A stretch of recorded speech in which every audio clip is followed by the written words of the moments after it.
الحمد لله وكفى وسلام على عباده الذين اصطفى أما بعد فأعوذ بالله من الشيطان الرجيم بسم الله الرحمن الرحيم ولا تلقوا بأيديكم إلى التهلكة.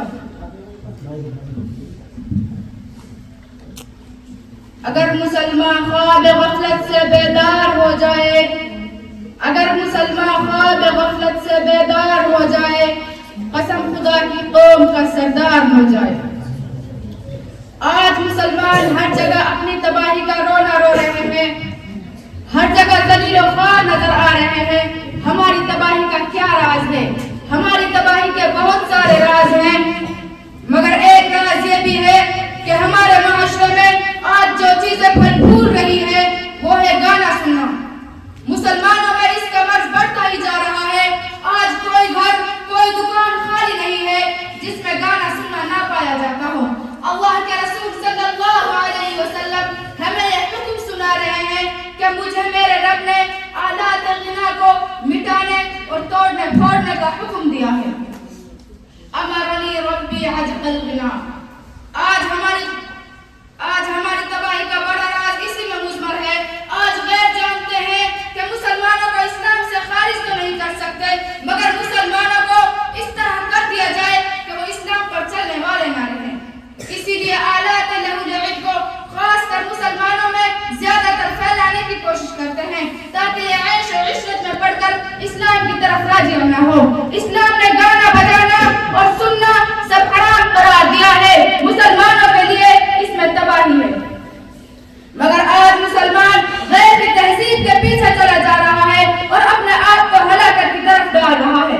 قرآن کہتا ہے وَلَا تُلْقُوا بِأَيْدِيكُمْ إِلَى التَّهْلُكَةِ. یاد رکھیے, جتنا زیادہ گانا عام ہوگا اتنا ہی زیادہ زنا عام ہوگا, اور جتنا زیادہ زنا عام ہوگا اتنا ہی زیادہ خدا کا عذاب عام ہوگا. خدا کا عذاب آئے گا زلزلے کی شکل میں, خدا کا عذاب آئے گا سیلاب کی شکل میں, خدا کا عذاب آئے گا موت عام ہونے کی شکل میں. محترم دوستو, جو شخص گانا سنتا ہے اس کا خاتمہ ایمان پر نہیں ہوتا, اور جو شخص جس چیز کو جتنا ہی زیادہ سنے گا اس کی حقیقت اس کے دل میں اتنی ہی زیادہ بیٹھے گی, اور جو چیز جس کے دل میں بیٹھ جاتی ہے تو مرتے وقت اس کی زبان سے وہی نکلتا ہے جو اس کے دل میں ہوتا ہے. ایک مرتبہ ایک شخص کا مرنے کے وقت قریب آیا تو لوگوں نے اس سے کلمہ پڑھنے کو کہا, مگر ان کی زبان سے کلمے کے بجائے گانا نکلنے لگا. اسی حالت میں اس کی موت ہو گئی. محترم دوستو, جو جس حالت میں مرے گا کل قیامت کے دن اسی حالت میں اٹھایا جائے گا. لہذا جو شخص چوری کرتے ہوئے مرے گا کل قیامت کے دن چوری کرتے ہوئے اٹھایا جائے گا. جو شخص زنا کرتے ہوئے مرے گا کل قیامت کے دن زنا کرتے ہوئے اٹھایا جائے گا. جو شخص گانا سنتے ہوئے مرے گا کل قیامت کے دن گانا گاتے ہوئے اٹھایا جائے گا. محترم دوستو, آج کتنے لوگ ایسے ہیں جو گانا سنتے ہوئے سفر کرتے ہیں. سفر میں آدمی ہر وقت موت کے منہ میں ہوتا ہے. اگر اسی حالت میں اس کی موت ہو گئی تو کیا ہوگا؟ آج کتنے لوگ ایسے ہیں جو گانا سنتے سنتے سوتے ہیں. اگر اسی حالت میں ہماری موت ہو گئی تو کیا ہوگا؟ آج کتنے نوجوان ایسے ہیں جو ہر وقت ہیڈ فون کان میں لگائے ہوئے گانا سنتے ہیں. اگر اسی حالت میں مر گیا تو کیا ہوگا؟ اللہ کے رسول صلی اللہ علیہ وسلم نے ارشاد فرمایا, اللہ رب العزت میری امت کے کچھ لوگوں کے چہروں کو دنیا ہی میں مسخ کر دیں گے, یعنی ان کی چہروں, ان کی صورتوں کو بندر اور سور کی طرح بنا دیں گے. یہ وہ لوگ ہوں گے جو گانے, باجے, ٹی وی, فلمیں وغیرہ دیکھنے کے عادی ہوں گے. ایک رات گانا سن کر, ٹی وی دیکھ کر, فلمیں دیکھ کر سوئیں گے تو جب صبح اٹھیں گے ان کی شکل بندر اور سور کی طرح بنا دی جائے گی. پھر ایسے لوگ جو اجتماع میں گناہ کرتے تھے, گانا سنتے تھے, فلمیں دیکھتے تھے, جہنم میں گھٹنوں کے بل گرایا جائے گا. پھر ایسے لوگ جو ایک دوسرے کے ساتھ گانا سنتے تھے, فلمیں دیکھتے تھے, ایک دوسرے کو ایسے بھونکیں گے اور کاٹ کھائیں گے جس طرح ایک کتا دوسرے کتے کو بھونکتا ہے اور کاٹ کھاتا ہے. دوسری سزا اللہ رب العزت ان کو یہ دیں گے, بغل میں ان کی شکلیں بندر اور سور کی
اس طرح پیدا کرتا ہے جس طرح بارش گھاس کو پیدا کرتی ہے.